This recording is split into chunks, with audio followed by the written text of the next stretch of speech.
taught me everything. He's changed my life. He saw something in me that I never saw in myself. But through determination and sheer will, I worked my way up the ladder and got my first producing credit in 1991 on Steven Seagal's Out for Justice. And from then on, I've been producing movies. Moved back to Eerie several years ago after my family passed away, and I decided that I had enough of LA and I could make movies from Eerie. And I'm so happy to be part of this panel with these wonderful guys, and I'm happy to represent women. So thank you all for coming, and I look forward to your questions.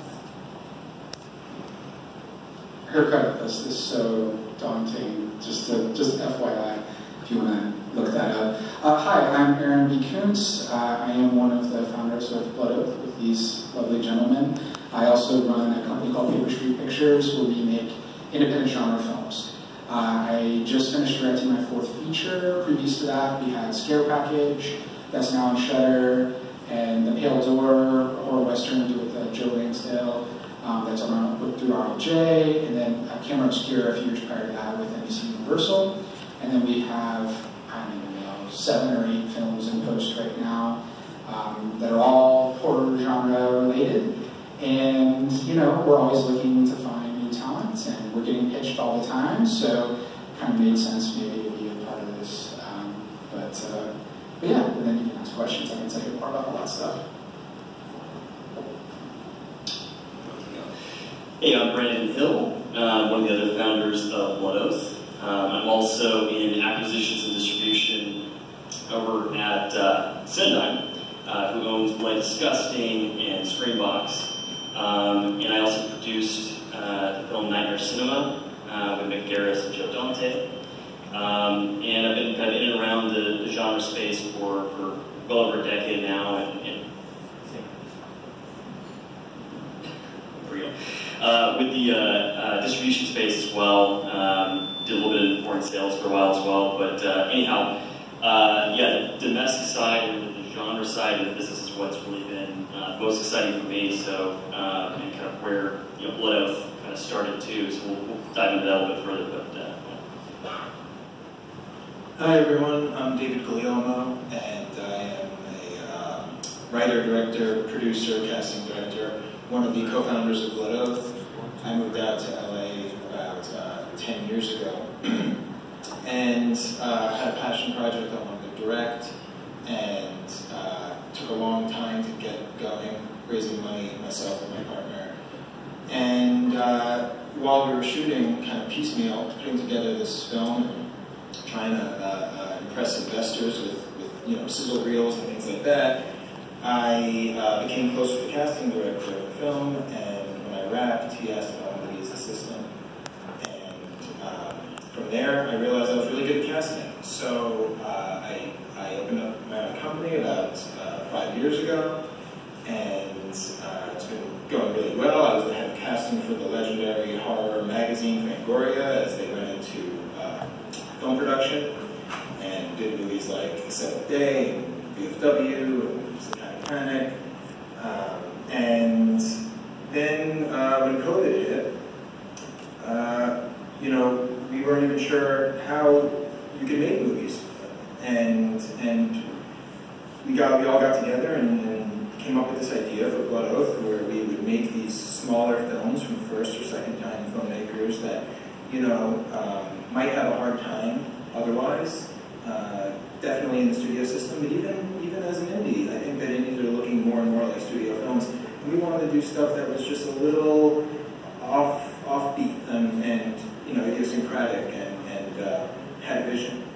So we did, and we put together about 5 films or so during this time. A lot of them are just people in the house, but we got them done, and they're all in post now, and I couldn't be prouder to be sitting up here with these guys and with everyone, and with horror fans, because I've always been a horror fan, and I used to go to the conventions all around here, Chiller Theater, all that stuff when I was a kid. So it's a nice full circle moment. Thanks for having me.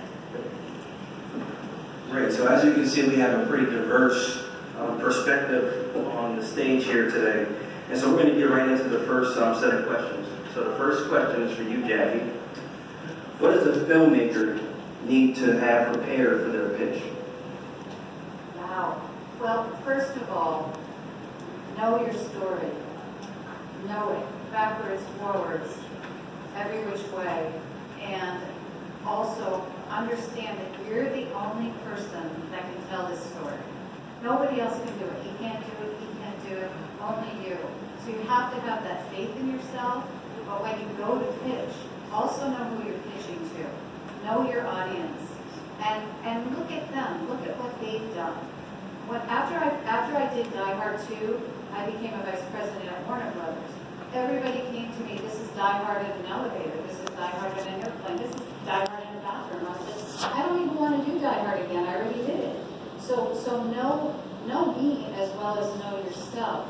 And also, I think, don't be afraid if that person you're pitching to maybe is a little disjointed. Maybe they had a fight with their boss 5 minutes earlier. Maybe their kid is homesick. Just don't take that also personally and listen. Besides talking, listen. Listen to what they're saying. You may not agree with what they're saying, but listen to what they say. And then take that. I'll tell you an interesting story. Last night I watched an interview with Jason Blum. You all don't know Jason Blum from Blumhouse Productions, like the biggest horror producer on the planet. And they asked him, what 2 projects do you wish you would have taken? He said, The Conjuring and Blair Witch. He turned them down. So don't be afraid of hearing that word no. Because I probably have heard it 100 times, and then that 101st person is going to say, I'm interested. So those are my points for right now. I don't know if that's enough. Yeah, and I think that everybody's perspective here is like we hear a question or an answer that's just like, oh, we can all extrapolate on a certain point. I know that we've all talked about this before when we all got on the phone. Is part of that too is kind of knowing your allotted time and what that means. Like you might be like, hey, I'm penciled in for a 20-minute meeting, which means they might have attention of 10, which means your pitch better be 6. And so you have to be so laser, and it has to be rehearsed. You just have to know it top to bottom. And I think that an interesting component, again, these guys hear a lot more pitches than I do. I've heard a few and I've given plenty.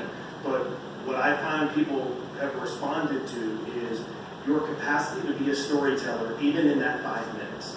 If you're presenting your pitch, where at the end of the pitch is kind of presenting what the theme of your piece is and presents that question, where suddenly, in their mind, they were going to give you that 10-minute meeting. All of a sudden, your 5-minute pitch is so good and asks the right questions. Next thing you know, you're in there for 45 minutes because you got it.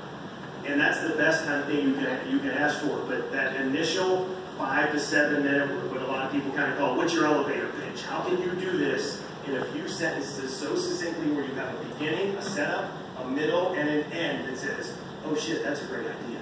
I want to hear what this person has to say. On a side note, I am very curious about Die Hard in the bathroom. So, maybe that's a pitch, right? Because somebody says that, and I'm like thinking about it. I'm like, how do you do Die Hard in the bathroom? Like, what's going on? It's already on the toilet. The bomb is there. So now, like, I want that pitch. So, I don't know, maybe that's an answer too? You produce it together. Okay, we'll talk. So, Eric, you actually brought some examples with you today about what to include in a pitch deck, and a couple examples that you thought were good examples of that. So, do you want to talk a little bit about that, and maybe we can show? Well, I'm biased because I helped create most of those, so you can critique them with that eye knowing. But, I mean, one of the things I always say to folks is just know how many different people are pitching and how do you separate yourself from everyone else, right? So just imagine you're thinking of like, oh, I can just send a script, I can just send this idea. Well, everybody has at least that. They should have at least that. So how do you separate yourself from that? How do you create materials? Because if I see that you've put time in those materials, then I see that I'm thinking you put time in the script. Because all of this is to get us to read the script. That's the whole point. Because I dread reading scripts. My girlfriend's here, she can attest to this. I'm always like, no, I gotta read the script, I gotta read the script. I don't. And I'm putting it off, and I have to scramble and read all these scripts really fast. But when a project comes in, we had one recently that I can't show a deck for, unfortunately, but it was so amazing, and this director, I knew their work and all of this, and I gotta read this now. So now I'm like itching to read that one. So, but the idea is to create materials that entice them to take a few steps further. So yeah, we have a few different ones of some movies. These aren't public things, but I can still show you all. Should I talk about this? If Yeah. I can see these? Okay, cool. This is a movie called Revealer that I just sold. I don't know if I can say where it's sold to, but you'll figure it out soon. And this is a finished film. And if you go through this deck, that's our key art. You can just kind of see. I think the idea is immediately you want to get a feel for the colors, the tone, what's kind of going on, where this is. The concept is about two women. One is a religious protester, and then the other is she's a dancer at a peep show booth. And then the apocalypse happens, and they get stuck in a peep show booth together, and they have to kind of band together to survive the apocalypse. And it's high concept.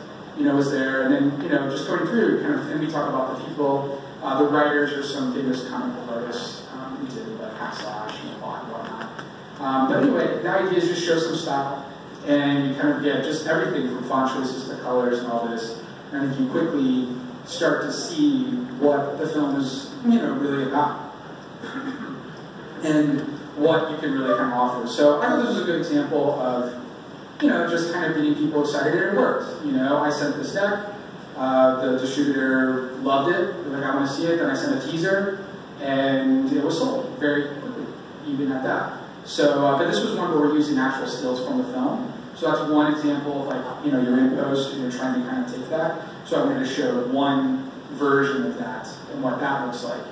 And then the next deck here, as a film we just finished in January in New York, called Old Man. That Lucky McKee directed, we put together with Blood Oath, and Stephen Lang was a star in. So this is a totally different tonal film. We put together this deck prior to the film being financed, just to help us with financing. But it's very simplistic. You go through, it's just about, the tone of this is it's a lost hiker in the woods, stumbles onto a cabin, and they start to have this conversation. It becomes very Twilight Zone-y of like what's going on, and tensions are rising. But again, we're using quotes from the script, because the script I think is very invigorating. Like the first, David can attest to, who cast the movie for us, you read those first 10 pages, you're just hooked. So here I'm trying to kind of get you to read those pages through some of this content that's here, and what's going on. And then little things like this that feel ominous, like the film has dread that's building the whole time. So I want the deck to kind of evoke that. And again, you can see how simple this deck is, comparatively. You don't have to be an expert with this, but if you know that's the tone you're going for, it can go a long way.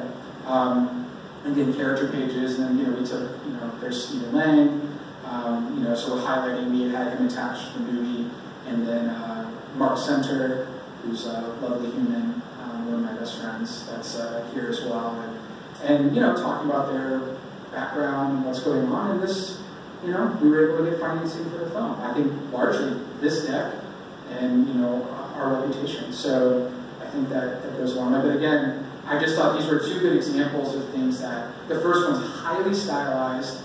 The Pterodex, what's there, you can see the time here, and this is much more simplistic, but both serve their purposes. And I think can be very, very helpful. Yeah. And then this, so the other thing that I think is important when pitching is tone reels. I love to see, if you have a proof of concept, that's great, but not everybody has the money or the time to go out and shoot that, spend the money for that, and I totally get that. So we like to put together, we call tone reels, ripomatics, where we just take clips from other movies, put them together thematically, and to give you an idea of the kind of tone, that we're going for.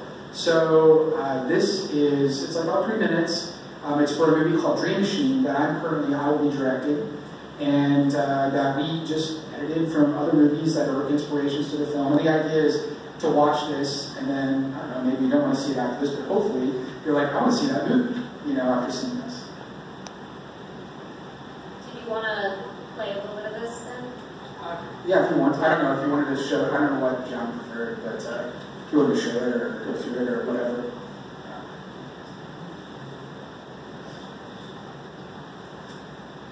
You don't have to play it if you want to. Well, a quick question while they're being set up.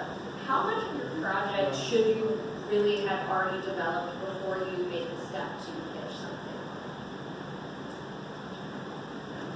There's a really good site. You can go on to Google, and I actually did that this week just to look at some pitches. Martin Scorsese does a master class, and he tells you from 1 to 6 how to pitch your project.